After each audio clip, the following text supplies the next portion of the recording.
forcément, mais je vais me mettre comme si j'étais en mode intervenant. Je t'ai mis en évidence, oui. Bon, merci beaucoup, Léa. Bonjour à toutes et à tous. Je me présente, Frédéric Payette, je suis directeur territorial à l'EPNAC. J'interviens là pour le GEPSO aujourd'hui dans le cadre de ce webinaire des mercredis des bonnes pratiques, hein. C'est la 6e édition, il me semble, donc ça commence à avoir un peu d'expérience. Un webinaire qui va être, je le préviens, il va être assez rapide, hein, il dure 1 heure. Et là-dessus, on est assez rigoureux parce qu'on est sur le format d'une matinale. Alors, la thématique qui a été retenue pour ce webinaire est la thématique du sport, de la pratique sportive en ESMS. Alors, pour preuve, puisque assez récemment, hein, il y a la loi de mars 2022 qui vise à démocratiser le sport en France, a instauré dans le Code de l'action sociale et des familles, donc la désignation d'un référent d'activité sportive. Ce référent, en fait, a des missions. Il y a une note interministérielle et une instruction interministérielle qui sont parues à l'orée des Jeux Olympiques qui se sont déroulés donc à l'été 2024, hein, c'est encore tout frais en France. Donc, on trouvait intéressant au GEPSO, en tout cas la commission usagers et citoyenneté, de faire la lumière sur la pratique sportive en établissement social et médico-social.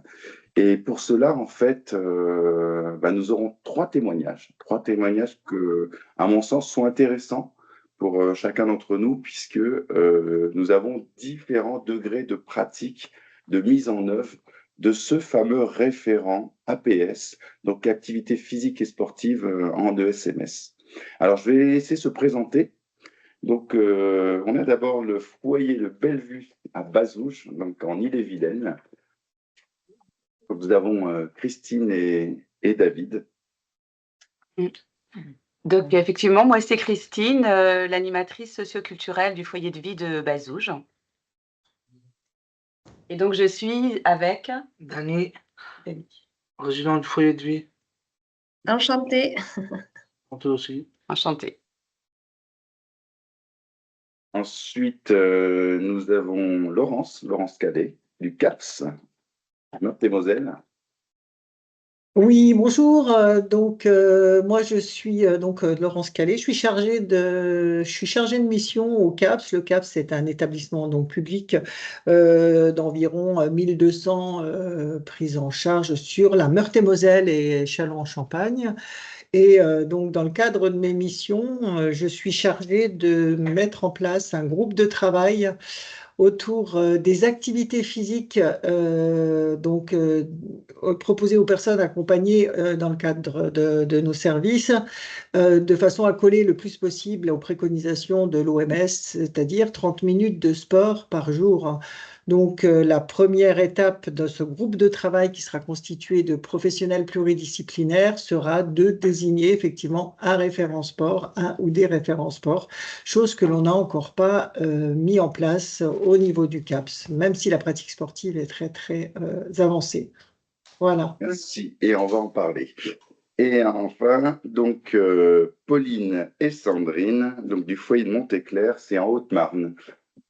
Bonjour. Donc moi, c'est Pauline et je suis enseignante en activité physique adaptée depuis 3 ans sur le foyer donc à Andelot. Et puis, moi, c'est Sandrine Landanger. On m'a dit qu'il fallait que j'articule. Et je suis au foyer depuis 2-3 ans, je ne sais plus. J'ai bien du mal. J'étais soignante avant. Ah, d'accord. Alors, je suis de l'autre côté de la barrière.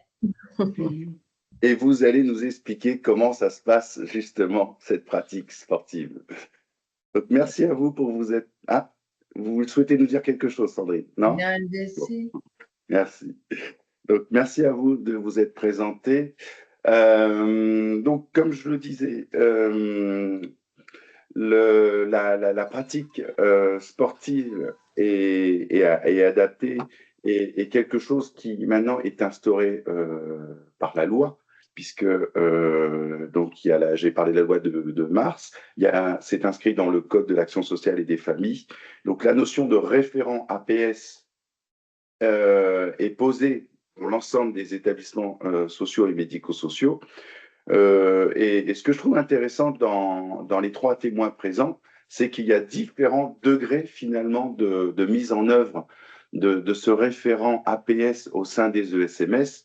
Et j'ai envie de commencer par une spécialiste, puisque Pauline s'est présentée en tant qu'enseignante physique de pratique physique adaptée ou éducatrice sportive. Donc, nous avons là avec nous une spécialiste finalement du domaine, hein, de la thématique, puisque c'est son cœur de métier. Elle a été formée pour ça. Finalement, comment ça s'est passé chez vous, cette notion de référent APS? Eh ben, pour nous, c'est simple, vu que j'ai été embauchée il y a 3 ans. Donc, en fait, le référent APS m'a été automatiquement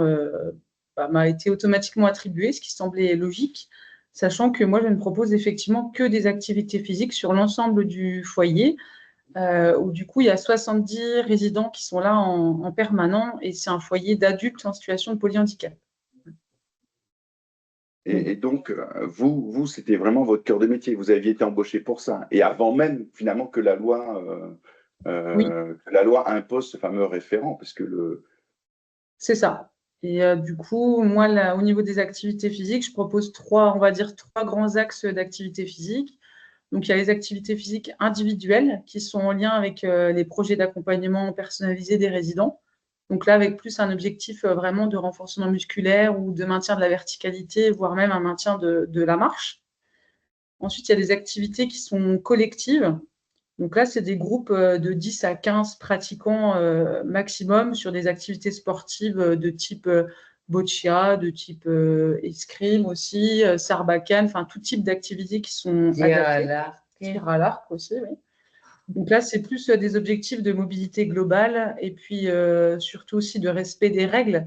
Donc on est un peu plus sur le côté éducatif de l'activité physique. Et en troisième lieu, je propose des activités qui sont à visée plutôt inclusive et de maintien de liens sociaux avec l'extérieur. Donc, je travaille en partenariat avec les EHPAD du secteur, aussi un foyer de vie également, et puis beaucoup le comité handisport Haute-Marne qui est très dynamique sur le secteur et qui propose des activités tout au long de l'année. Donc, que ce soit de la randonnée encadrée avec le prêt de matériel spécifique comme les joëlettes, que ce soit également des sorties sportives de type plus mécanique, donc karting.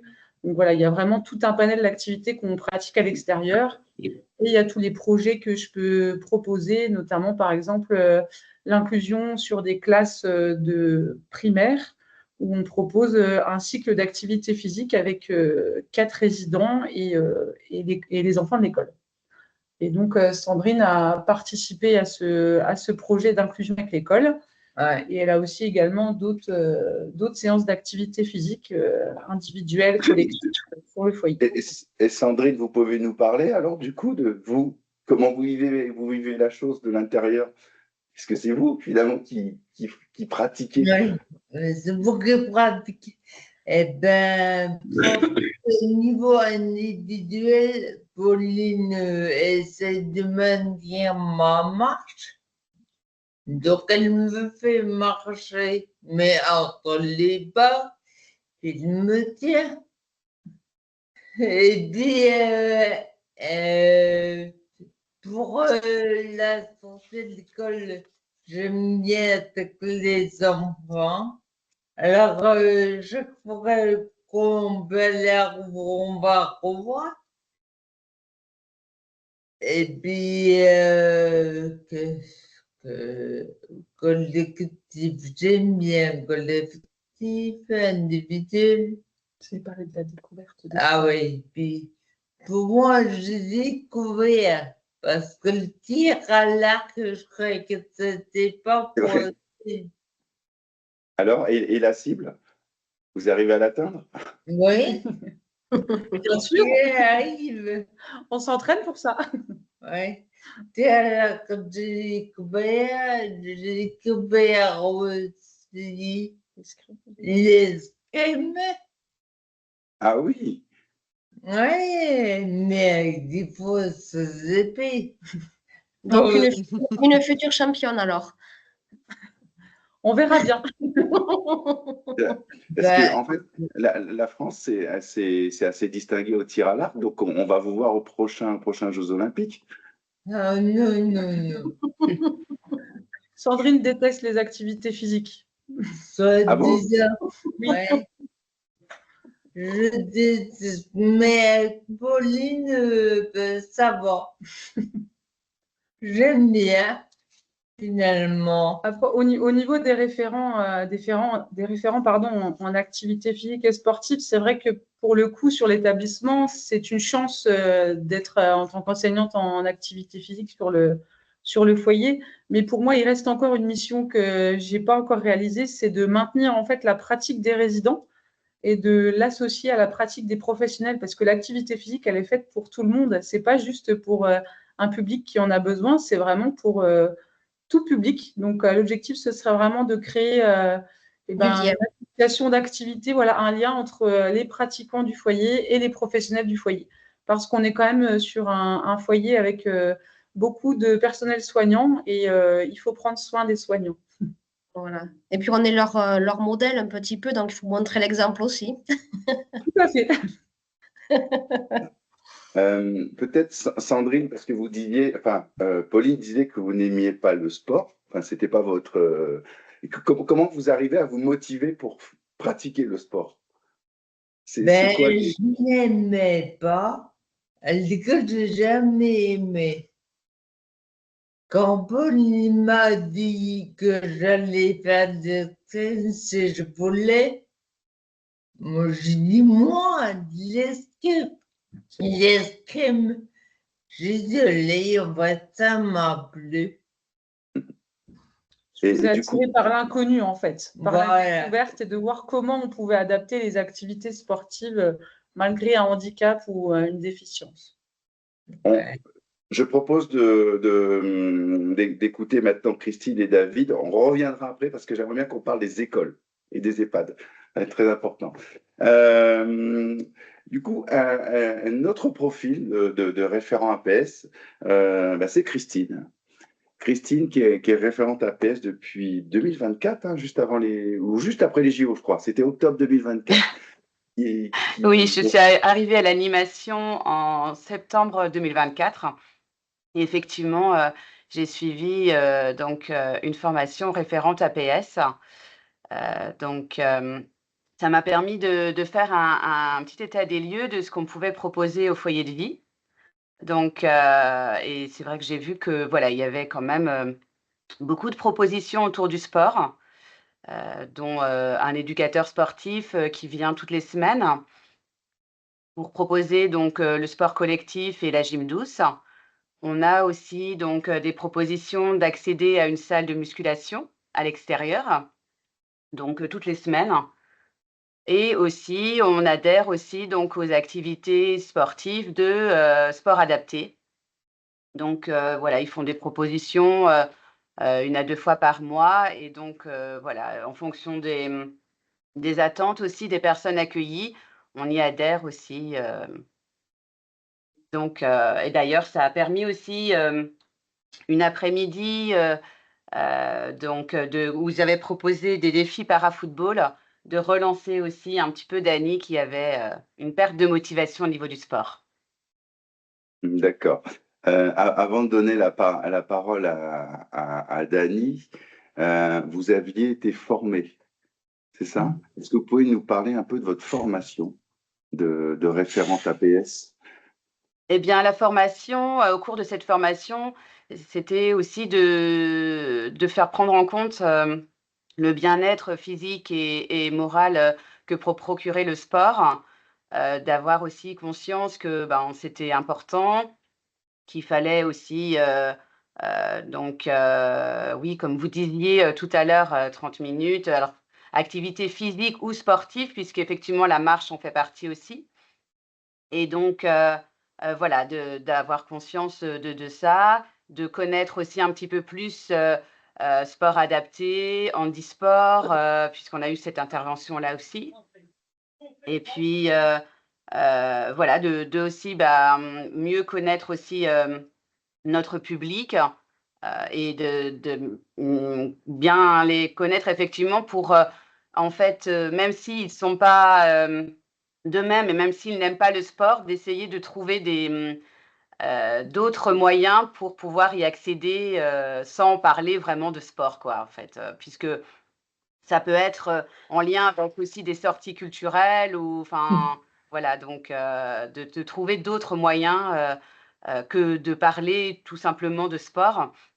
Mais ça peut être dans les relations sociales, voilà, le lien aussi avec l'extérieur, voilà, de pouvoir pratiquer une activité physique sans vraiment dire, «Je fais du sport», puisque pour certains, c'est assez rédhibitoire de dire, enfin de devoir pratiquer du sport, donc Oui. Et c'est une formation qui a duré combien de temps?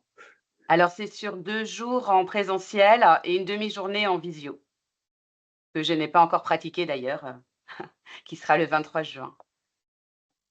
Oui. Et du coup, qui c'est qui l'animait? Alors, c'est en lien avec, le sport adapté, la fédération de sport adapté, qui intervenait et handisport aussi également. Après, j'avoue que Non, vous inquiétez pas, on en parlera après. Là, je renvoie à la note interministérielle qui met l'accent sur le lien entre les ARS et les délégations régionales jeunesse et sport, les fameuses DRAGES. Qui... Ah, je vois qu'il y a une petite note qui a été mise en conversation. Donc, merci Claire. C'est Claire, la directrice, qui doit préciser, à mon avis, qui a dispensé la formation.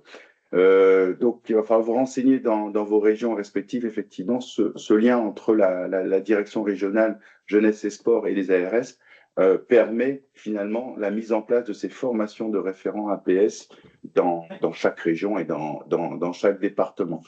Non, ce que je trouve intéressant, Christine, donc, c'est que vous avez été formée. Vous étiez, j'imagine, en groupe dans cette formation. Quel était le profil des autres personnes qui étaient formées? alors ça pouvait être, des éducateurs sportifs, des animateurs aussi. Donc après voilà, on avait différents établissements, ça pouvait être foyer de vie, foyer d'accueil médicalisé, ESAT, accueil de jour, voilà, c'était assez varié au final, Et j'imagine, ce qui rend riche la formation aussi, c'est d'avoir Ah oui, oui, oui, complètement, cette parce diversité. qu'effectivement, Ouais. ça Oui, peut donner pardon. effectivement des idées, enfin voilà, de savoir un petit peu comment ça se passe dans chaque, structure et qu'est-ce qui peut être mis en place donc mmh, oui, très riche par rapport à ça, oui. Ouais. À côté de vous, David. Dany? Bonjour David. Alors David, la pratique sportive, vous connaissez? Puisqu'il me semble que vous êtes dans un club.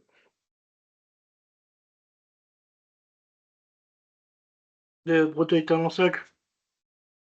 Ah, ça a coupé, pardon. Ouais. De Breteuil-Talensac. C'est un club de quoi? Club de foot, il y a plusieurs catégories.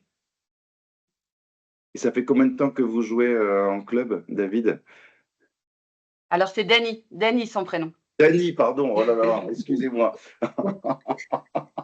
Les aléas du direct. Désolé, Dany. C'est pas grave. Combien de temps? Ça fait combien de temps que tu es au club? J'avais commencé à 5-6 ans de foot. Donc ça fait une vingtaine d'années? Ouais, plus d'une vingtaine d'années que je joue au foot. Oui, donc vous êtes un véritable pratiquant de ce sport, le football. Ouais. Et donc, vous est venue une idée dans votre foyer. De faire plus de faire plus de foot.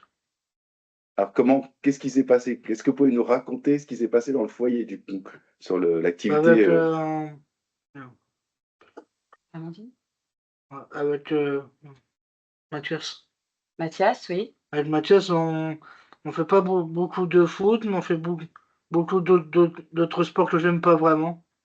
Mathias est l'éducateur sportif qui intervient toutes les semaines. Et effectivement, il proposait que 2 séances par an de football.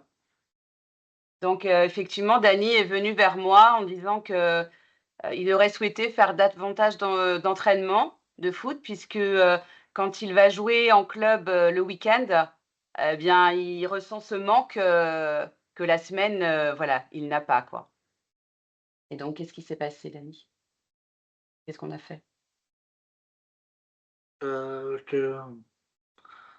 Avec Amandine et avec une employée qui fait du foot aussi en club. Et D'accord. un jeudi sur deux, on joue contre Tremblay. Et l'autre jeudi, on s'entraîne entre nous. Voilà, Ah, effectivement, super. j'ai sollicité une collègue qui faisait partie aussi d'un club, qui a une appétence aussi au niveau du foot et de la pratique d'ailleurs aussi. Donc, je l'ai sollicité et donc nous nous sommes mis en lien avec la structure voisine donc de Bazouges, qui est Tremblay, où un éducateur sportif proposait donc des entraînements de foot toutes les semaines. Donc, eux, ils ont même 2 entraînements, un entraînement avec une école et un entraînement où ils étaient entre eux. Et donc, on a échangé pour pouvoir, en fait, s'intégrer à eux sur les entraînements où ils étaient entre eux. Donc, et donc ce qui s'est passé, c'est que, alors, une fois par semaine, ils vont, donc, s'entraîner avec, les personnes donc du foyer de vie Tremblay, encadrées par l'éducateur sportif, de Tremblay. Et l'autre semaine, la collègue, donc, la collègue AMP, va en salle, donc de sport à Bazouges et fait un entraînement, avec eux, aussi. Donc ça Et, a permis en fait, de répondre à la demande de Dany, de développer, l'activité foot, pour, effectivement que quand il se retrouve, avec son club, il puisse, avoir, progressé et pouvoir, être, davantage aussi intégré, à son club. et Dany, vous y allez avec combien de collègues alors du foyer? On est 4 ou 5. 4 ou 5? Ah, c'est pas Ouais. mal, hein? Ouais. Et donc, un jeudi sur 2, donc vous allez jouer au football avec le foyer de vie de Tremblay, c'est ça? Oui. Vous jouez contre eux ou vous mélangez les équipes? Bah, ça dépend. Sinon, on est nombre. Sinon, si on est égal, bah, on joue contre eux. Sinon, on échange, on mélange les équipes. D'accord. Et alors du coup, est-ce que vous avez eu du mal à motiver vos collègues? Ou est-ce que ça Certains a sont été pas facile? très footeux, d'autres si. Et alors pour ceux qui sont pas très footeux, comment vous avez réussi à les motiver?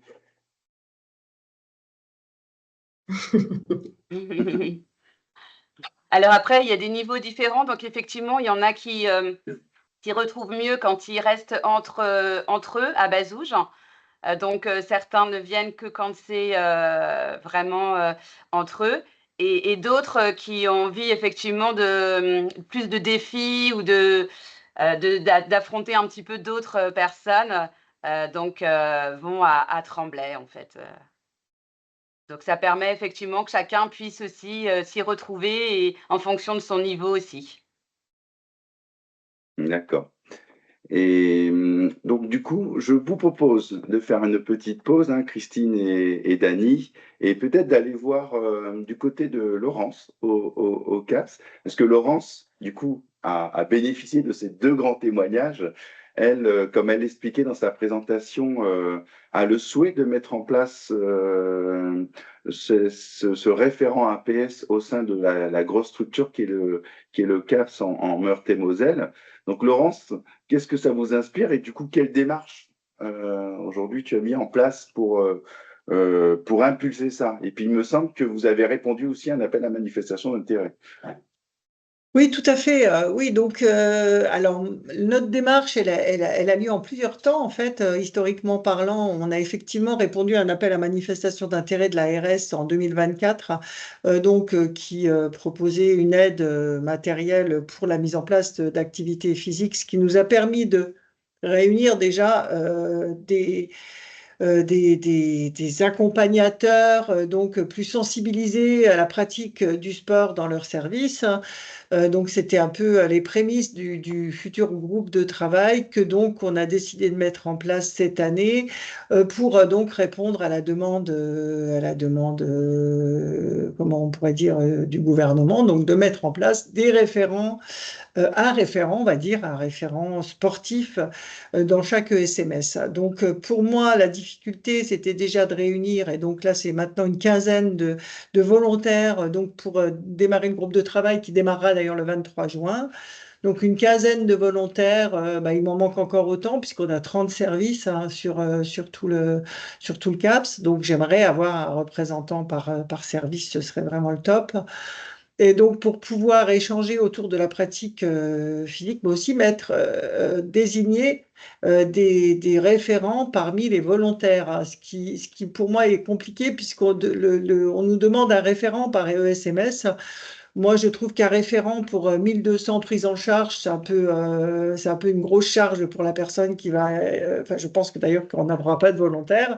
Donc, on est en train effectivement de se poser la question à savoir si on aura un référent par pôle, puisqu'on a un pôle médico-social avec des masses et des personnes polyhandicapées, donc voilà, où l'activité physique n'est pas la même qu'en ESAT. On a 250 ouvriers d'ESAT pour lesquels j'aimerais vraiment aussi faire remonter des besoins et faire remonter des pratiques et des possibilités d'activité pendant le temps de travail ou en dehors du temps de travail. Donc là, j'ai sollicité un éducateur d'accompagnement professionnel qui viendra dans le groupe de travail aussi. Et puis, j'ai toute la partie, foyer occupationnel, qui est le troisième pôle.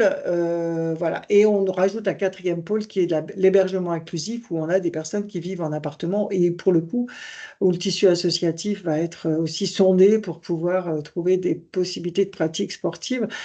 Donc, l'interrogation, c'est combien de référents? Est-ce qu'on a un référent par service, sachant qu'on a des services de 20 personnes, on a des services de 100 personnes.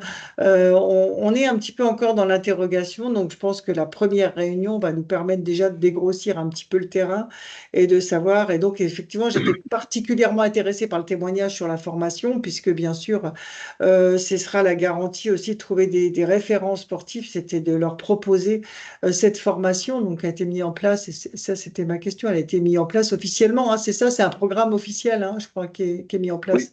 Oui, Hein, c'est ça. oui. Donc voilà, de façon à ce que si on désigne un référent par service, qu'ils aient tous le même socle commun et qu'ils puissent aussi, parce que l'intérêt sera aussi bien sûr d'échanger sur des pratiques, pas de proposer des pratiques directement, mais bien d'échanger sur des pratiques, de faire remonter les besoins des personnes et de mutualiser surtout les partenariats, parce qu'on a énormément de partenariats. Surtout, je pense aux ouvriers d'ESAT, puisqu'on a des partenariats au niveau de nos foyers de vie qui pourraient très bien bénéficier aux personnes qui sont ouvriers d'ESAT, par exemple, et qui vivent dans le même bassin géographique. Voilà, donc pour moi, c'était important d'être là aujourd'hui parce que ça me permet d'avoir des pistes pour démarrer ce groupe de travail qui va être super intéressant, puisque dedans, j'ai aussi des représentants des chefs de service et des représentants de la direction, où j'ai demandé à la directrice générale d'être présente et aussi qu'un directeur de pôle. Donc, ça permettra quand même de partir sur du possible. Qu'est-ce qui est possible aussi, pas partir non plus sur des choses un petit peu délirantes, quoi. Donc, voilà. Et est-ce que tu peux nous parler un petit peu de votre réponse à l'appel à manifestation d'intérêt? Parce que du coup, il me semble que vous avez eu des financements pour ça. Alors pas forcément à la hauteur de ce qui a été demandé. Non, mais pas du tout, hein, quand même. Voilà, on a été très gourmands, hein. On avait mis en avant des besoins et des demandes qui étaient plus de l'ordre de la pratique d'activité sur place. Oui. Donc, effectivement, on a du terrain, on a beaucoup de choses de possibles. On a un gros centre qui est à Rosières avec environ 300 personnes accompagnées déjà qui gravitent autour de ce secteur géographique. On s'est dit, allez, un city-stade, ce serait bien. Ah, excuse-moi. S'il vous plaît, est-ce que vous pouvez couper votre micro?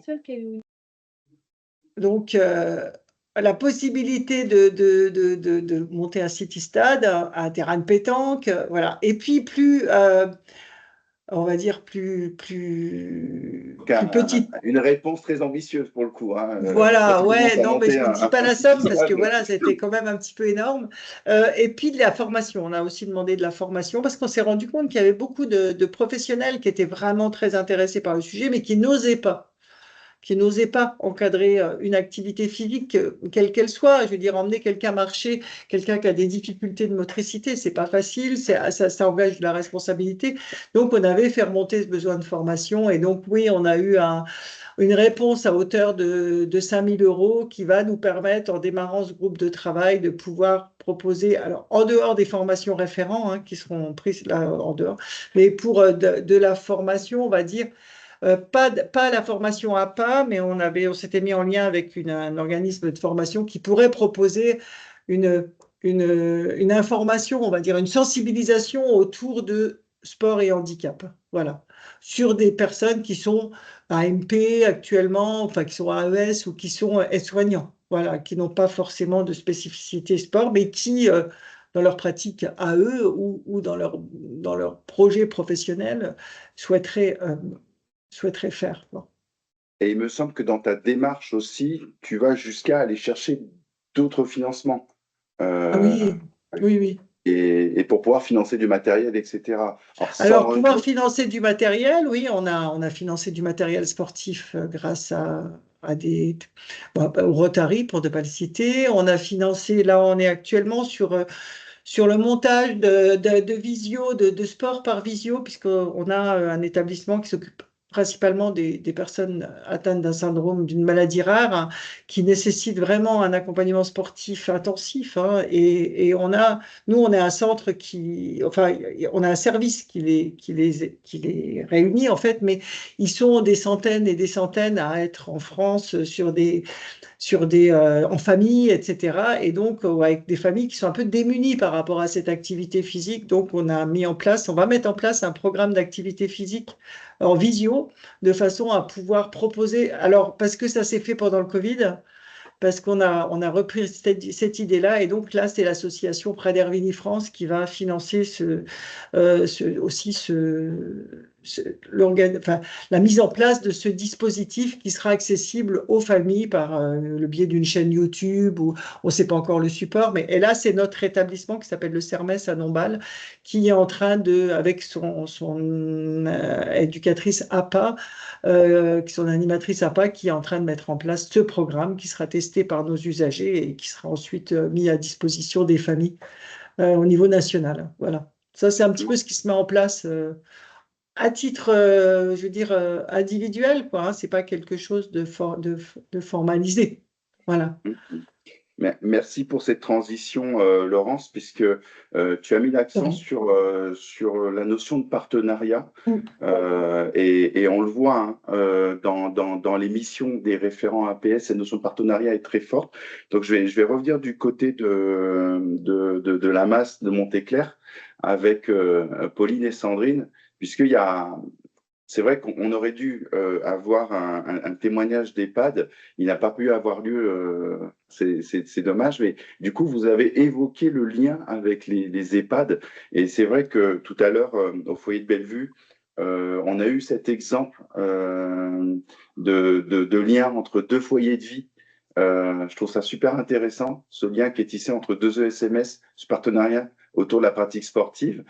Comment ça se passe? Quel lien, du coup, vous avez tissé avec les EHPAD environnants? Alors, du coup, les EHPAD environnants, en fait, j'ai contacté l'animatrice pour pouvoir justement proposer une activité physique plutôt collective sur leur établissement et sur le nôtre. Donc, on fait un échange une fois par mois. Une fois par mois, c'est moi qui accompagne des résidents, et une fois par mois, c'est elle qui vient sur le foyer pour pratiquer une activité sportive. Donc voilà, après, par rapport au financement, on n'a pas demandé de financement sur cette action-là, mais par exemple, pour le projet de l'école, on avait demandé un financement à la Maïf, qui nous a financé en fait du matériel sportif, parce que le matériel sportif coûte un petit peu aussi, coûte un petit peu d'argent dès que c'est un peu spécifique. Voilà. Oui. Mais pour les EHPAD, en tout cas, le lien est assez intéressant parce que on peut proposer justement des découvertes aussi sportives pour des personnes qui ont un âge avancé, mais qui ont aussi un vécu sportif derrière et pour qui ça leur manque parfois de pratiquer et de pouvoir s'exprimer aussi, parce qu'il ne faut pas oublier que le mouvement, c'est quand même la vie et que ça apporte beaucoup de choses dans une journée quand on est en institution. De la part d'une professionnelle du sport, entendre le mouvement, c'est la vie. C'est beau à entendre. Merci, Pauline. Sandrine, du coup, vous Oui. participez aux activités avec les EHPAD ou pas? Ça vous... Non. Non. Non, je peux le dire. J'allais vous demander comment percevait, en fait, peut-être Pauline va pouvoir répondre, comment perçoivent les résidents de l'EHPAD donc cette pratique en commun avec finalement des résidents d'une maison d'accueil spécialisée et inversement, comment les résidents de la maison d'accueil spécialisée perçoivent ces pratiques en commun avec l'EHPAD? Alors, pour les personnes qui sont au foyer en situation de handicap, que ce soit des enfants ou des personnes âgées, il n'y a aucun a priori sur la pratique et c'est vraiment considéré comme un temps d'échange. En revanche, pour les résidents de l'EHPAD, quand ils viennent sur le foyer, ils sont un peu plus surpris par le handicap parce que ce sont des personnes qui sont très âgées et qui n'ont pas connu à leur époque l'inclusion et qui, du coup, pour qui le handicap était souvent caché. Donc, souvent, les personnes disent « Oh là là, qu'est-ce qu'ils sont handicapés par rapport à nous ?» malgré le fait que les personnes aussi âgées sont en fauteuil. Donc, ça provoque aussi des réactions qui sont parfois auxquelles on ne s'attendait pas forcément. Mais en tout cas, il y a toujours une bienveillance de la part des deux côtés et un échange toujours intéressant sur la pratique. Et du coup, Sandrine, par contre, vous avez participé au projet de lien avec les écoles, c'est ça? Oui. J'aimerais bien qu'on en parle. Parce que c'est vrai on allait à Rouvres, été comme hiver. Oui. Hein, c'est vrai. Été comme hiver et les enfants députés réservés. Et maintenant qu'ils me connaissent, ils posent des questions les plus grands. En fait, on a eu un projet avec les maternelles, les CP-CE1 et les CM1, CM2. Donc, on a pu remarquer, on a beaucoup échangé avec Sandrine, la différence de regard sur le handicap. Alors, les enfants de maternelle, ça leur est complètement égal. Que je handicape pas, voilà. C'est bien ça. Ils veulent juste pratiquer et c'était ça le plus important pour eux. Et en fait, plus les enfants avancent en âge et plus ils sont interrogatifs pour savoir pourquoi on peut être en situation de handicap et c'était assez intéressant. Une vraie sensibilisation, quoi. Tout à fait. Tout à fait. Et alors, quel type d'activité vous pratiquez avec les écoles, du coup? Vous voulez me dire? Non. On a pratiqué plusieurs activités, en fait, parce que ça fait 2 ans qu'on a cet échange-là. Donc, on a eu le curling, on a eu la boccia, on a eu des jeux en bois aussi. On a présenté quoi? On a eu des jeux coopératifs avec un échange entre les enfants et les résidents, avec des jeux de balles de ping-pong, ou enfin voilà, des jeux un petit peu inventés, informels, mais qui ont permis des échanges. Et puis, ce qui est un petit peu difficile, c'est que les enfants, eux, ils ont besoin de se dépenser. En tout cas, pour eux, le sport est vraiment associé à une dépense, parce que pour nous, c'est vraiment un jeu moteur.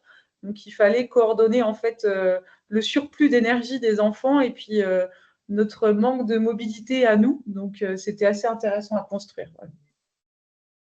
Après, la difficulté par rapport aux autres établissements, je pense à Laurence, on a beaucoup de distance, nous, en milieu rural, avec les autres structures sportives. Donc, on a difficilement accès à un gymnase ou à la piscine ou à des infrastructures, en fait. Ça reste un point négatif pour les activités physiques. Et je pense que beaucoup de référents sport sont bloqués, en fait, par cette distance géographique pour ceux qui sont, on va dire, en milieu rural. Voilà. Sur les villes, c'est peut-être plus facile, mais en milieu rural, la distance est quand même équivaut à un temps. Et le temps, malheureusement, c'est précieux pour chaque établissement de santé. Donc. D'où la demande de financement pour construire un city-stade au sein d'une structure. Je peux comprendre cette demande, oui. Ouais. Je n'ai pas eu encore ce financement non plus. Peut-être demander, parce que je reste sur cette notion de partenariat à Christine et Dany, parce que Christine tout à l'heure évoquait des partenariats clés. Hein. J'ai entendu handisport, j'ai entendu fédération de sport adapté. C'est quoi, quel partenariat vous avez pu tisser bien avant d'ailleurs vous deveniez référente APS, hein, puisque ça n'a pas commencé à partir du moment où vous avez eu cette mission-là. C'est quoi les partenariats clés que vous avez pu tisser et ceux que vous souhaitez peut-être tisser à l'avenir? Alors, oui, c'est vrai que ma collègue d'ailleurs, qui était animatrice, moi j'ai repris le poste en septembre 2024, travaillait déjà beaucoup avec Sport Adapté. Et c'est vrai que voilà, on reçoit les plannings en début d'année avec toutes les propositions.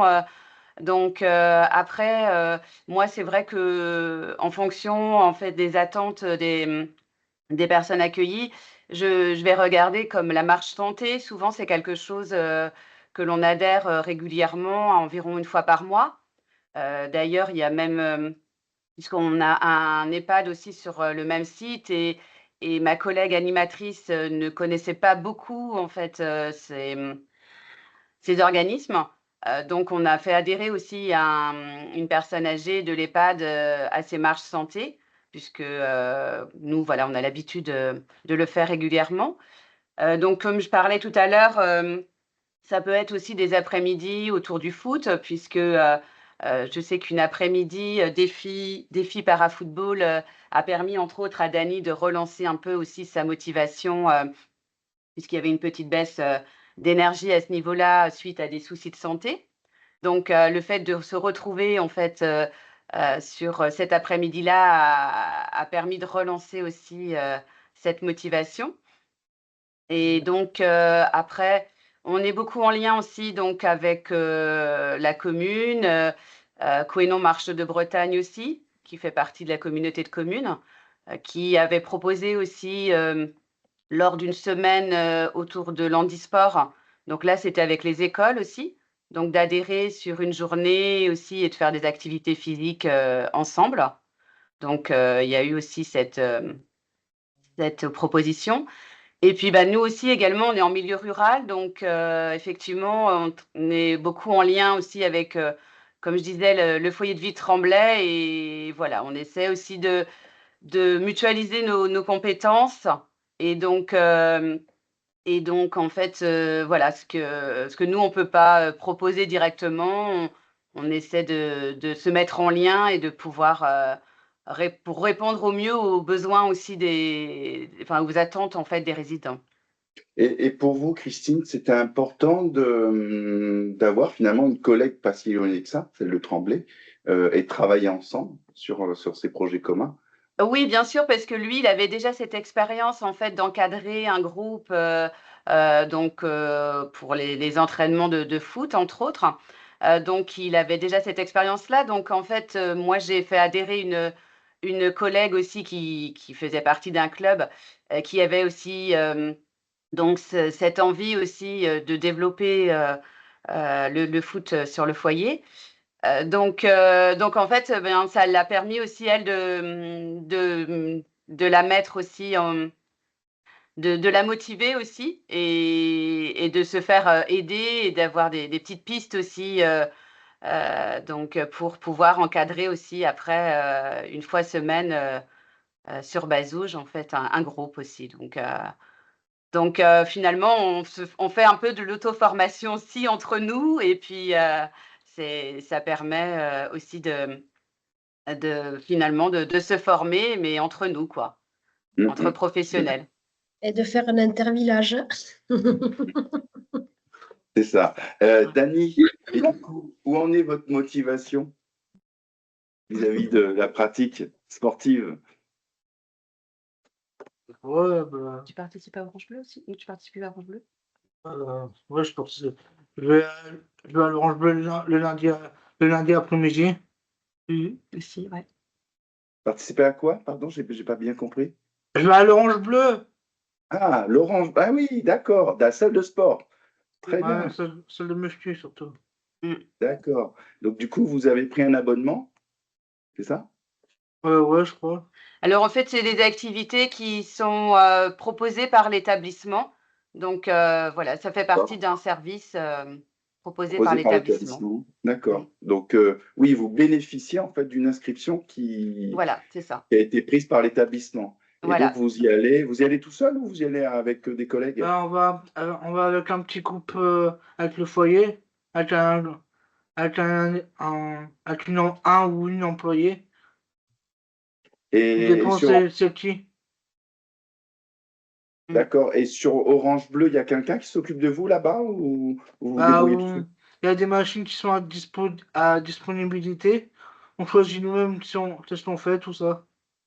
D'accord. Alors effectivement, il y a ce côté inclusif, de voilà, d'adhérer à une salle de sport et après, non, en fait, sur place, chacun finalement, voilà, utilise, le matériel et puis bien sûr, il y a, les coachs qui sont présents et en fait, ils y vont sur un créneau qui est, relativement calme, donc les coachs sont voilà, assez, disponibles, en cas de besoin et donc ils sont accompagnés effectivement par une AMP-AES, qui, aussi, a, aussi des comment, des appétences aussi, au niveau sportif donc Et dis donc, Dany, vous devez avoir un sacré niveau. Donc, vous pratiquez le football en club, vous allez en salle de musculation, donc j'aimerais pas me mesurer contre vous au football. En tout cas, et du coup, là, je vois le temps qui passe. J'imagine qu'il y a quelques questions dans la salle. Peut-être pour juste avant de donner la parole à la salle, j'aimerais poser une dernière question à Pauline, qui est professionnelle du sport, hein, puisque c'est vrai que quand on a préparé ce webinaire, euh, je trouvais ça intéressant, votre regard professionnel, et vous m'avez parlé d'inclusion par le partenariat, vous m'avez parlé aussi de l'intérêt qu'il y avait enfin, de la pratique sportive vis-à-vis du projet personnalisé de la personne, hein, nous sommes en ESMS, et du regard aussi qui peut être porté sur un soignant. Est-ce que vous pouvez nous en dire plus? Parce que je trouvais ça intéressant à partager. Excusez-moi, j'ai une extinction de voix. Pas de souci. Après, oui, le lien avec les projets d'accompagnement personnalisé est vraiment un critère essentiel en ESMS, où on a vraiment une hétérogénéité pardon, d'usagers, de pratiquants, enfin de résidents. Donc, il faut savoir proposer ce qui est le plus adapté à chacun, que ce soit un intérêt dans les pratiques individuelles ou collectives, ou alors inclusives. Je pense que les activités physiques sont aussi importantes que n'importe quelle autre activité qui sont proposées sur cet établissement et sur les autres établissements. Après, la difficulté, c'est justement de trouver les personnes formées, les financements, le temps d'accompagnement aussi des résidents. Et je vois qu'il y a quand même beaucoup de choses qui sont faites et ça, j'en suis toujours convaincue. La seule chose que là, je retiens aussi par rapport à cet échange, c'est que l'ARS a missionné de nommer des référents sport, mais que derrière, on n'a pas forcément les moyens. Et vous avez parlé de la formation tout à l'heure, et je ne crois pas que l'ARS vous propose ces formations-là. C'est vraiment votre établissement qui a dû rechercher, parce que l'ARS, je ne crois pas, en tout cas à ma connaissance, qu'il y ait des formations qui aient été proposées. Après, il y a plein d'interlocuteurs du sport, hein, n'hésitez pas. Il y a APF Formation aussi qui propose pas mal de choses sur les thématiques sportives. Il y a le sport adapté. Il y a aussi la SFP APA. Donc, c'est la Société française des professionnels en APA. Et ils ouvrent en fait leur formation aux AMP, aux aides-soignantes pour avoir une sensibilité justement sur la thématique sportive. Voilà. Bon, ben merci. Peut-être pour commencer à prendre des questions dans la salle, si vous avez des questions. Donc, alors du coup, moi, j'ai pas la main sur le... Léa. Oui, bah, voilà, il pouvez lever la main si vous souhaitez poser vos questions et puis voilà, je mettrai les personnes en évidence. Il n'y a pas de questions. Moi, je pensais que. Non, on a fait je pense qu'il y a eu pas mal de choses de dites, donc au fur et à mesure, en fait, ça se fait dans le déroulement, parce que moi, voilà, moi, je me posais des questions, parce que moi, actuellement, je suis AMP dans un foyer de vie, et donc, nous, on fait du partenariat avec, on appelle ça le CDSA, c'est le comité départemental de sport adapté, et donc, on fait beaucoup d'activités à l'extérieur, on est en partenariat, donc il y a minimum 2 activités par semaine, et on fait en fonction de nos disponibilités. Et donc, moi, j'ai repris ça cette année, un objectif, parce que moi aussi, j'ai fait un état des lieux. Et de moi-même, je fais déjà un petit atelier le soir en renforcement musculaire que j'adapte en fonction de l'handicap de la personne. Et donc, je me posais vraiment la question de voilà, quelle formation je pouvais avoir pour mieux accompagner les résidents. Et voilà, on a déjà des fibres, voilà. Et moi, par rapport à mon comité départemental, justement, il m'a dit que la Ligue du sport adapté proposait, enfin, dans mon département, proposait une formation de référent sport adapté et qui serait financée par l'ARS. Voilà. Tout à fait. Alors, c'est vrai que quand on lit la note interministérielle sur la mise en œuvre des référents à APS, on parle de lien entre les ARS et les DRAGES, délégations régionales, c'est jeunesse et sport, c'est jeunesse, engagement et sport. Et dans ce lien qui est mis en place entre les ARS et les directions jeunesse et sport, c'est justement pour la mise en place de ces fameuses formations. Donc c'est vrai que, alors c'est peut-être pas évident à avoir comme information, mais je pense que ça vaudrait le coup d'aller contacter soit son ARS, son référent ARS, ou soit directement la direction de la jeunesse et des sports, hein, qui généralement se trouve dans les DRETS ou les DETS au niveau départemental. Donc DEETS, DRETS, DREETS. Donc c'est les directions, alors je ne peux pas vous donner l'acronyme entier, mais c'est la direction du travail et de la cohésion sociale, donc qui comprend la jeunesse et sport, et qui va vous aiguiller sur ce qui existe comme formation. Et effectivement, je trouve que ce qu'avait dit Pauline, Christine et vous, d'aller directement questionner les fédérations, ils ont aussi l'information. Ils ont aussi cette information-là, parce que généralement, c'est eux qui sont appelés pour former. Donc, voilà. Et c'est surtout pour le financement derrière. Parce que théoriquement, ce sont des financements qui sont prévus et auxquels les établissements peuvent avoir accès. D'accord, super. Laurence, tu souhaitais intervenir?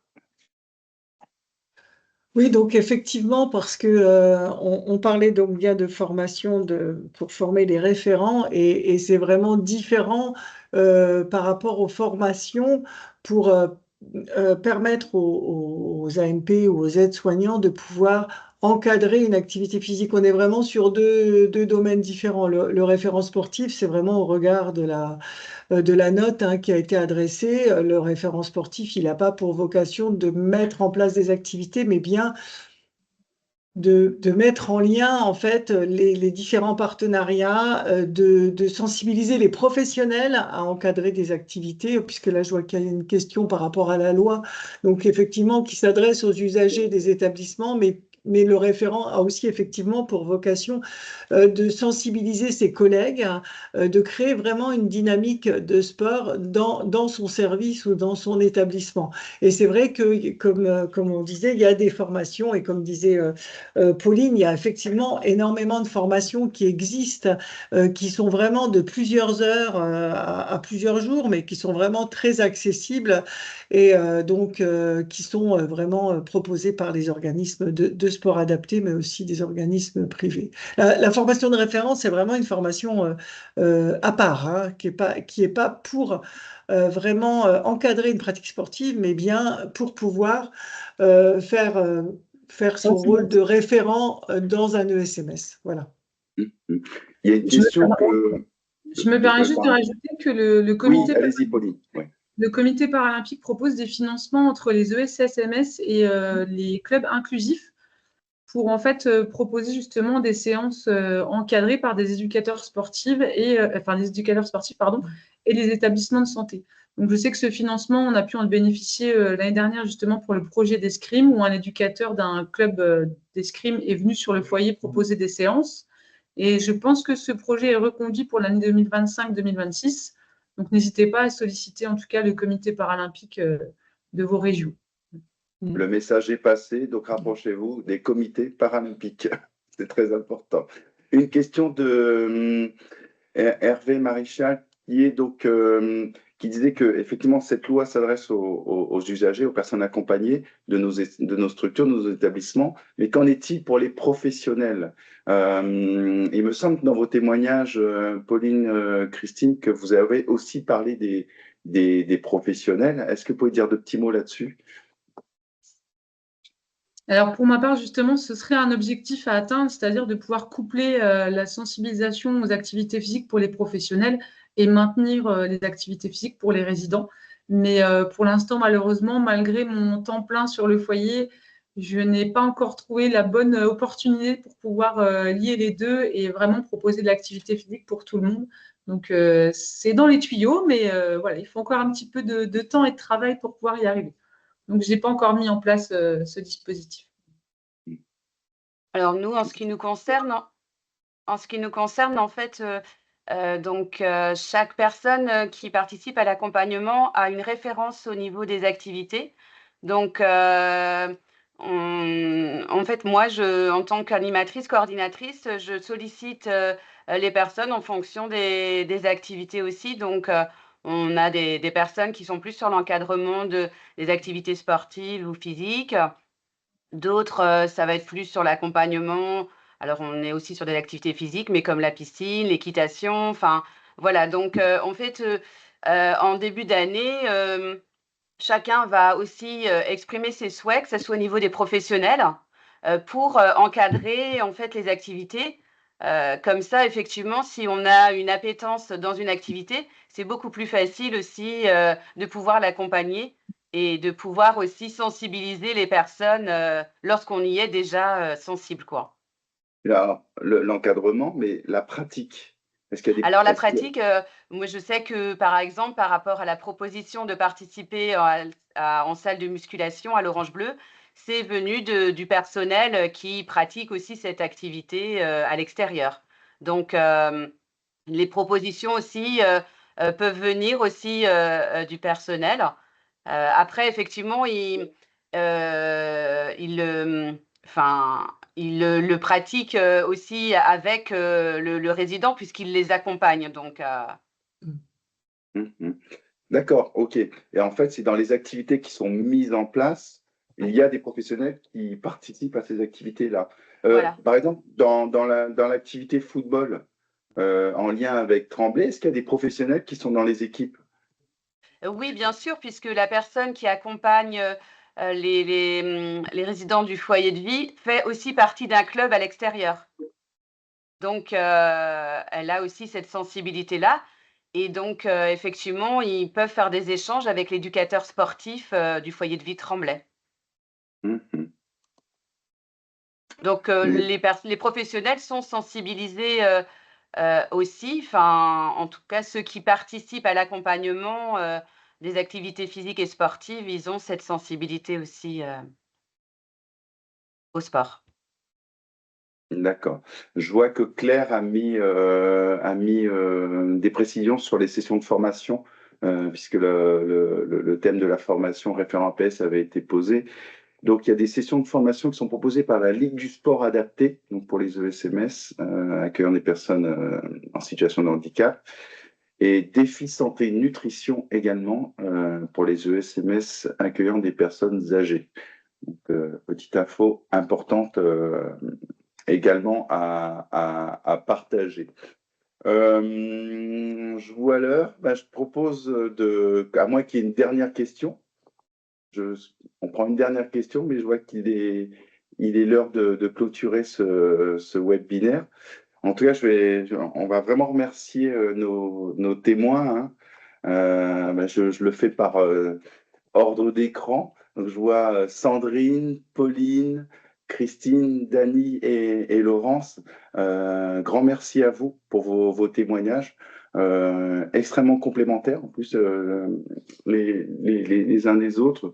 Merci d'avoir partagé vos expériences, votre vécu sur cette mise en place de référents APS, sur la pratique sportive en ESMS, sur les différents trucs et astuces que vous avez pu déployer pour à la fois trouver du financement, mettre en place certaines activités, rebondir aussi sur finalement les compétences des uns et des autres, hein. Dany qui était en club, Pauline Sandrine qui avait un lien de fait avec les écoles, hein, de par son ancienne expérience, etc. Je trouve ça super intéressant à partager. Moi, je retiens une formule, le mouvement, c'est la vie. C'est une très belle formule. Merci Pauline de nous avoir fait partager cette formule. En tout cas, je vous souhaite une très bonne journée après cette matinale. Et puis donc, retrouver ce webinaire, puisqu'il est enregistré sur Dièse, donc l'intranet ressources du GEPSO. Et on n'hésitera pas aussi à vous diffuser les quelques liens dont on a pu parler lors de ce webinaire. Très bonne journée à toutes et à tous. Merci à Merci. tous. Merci. Bonne Merci. journée. Merci.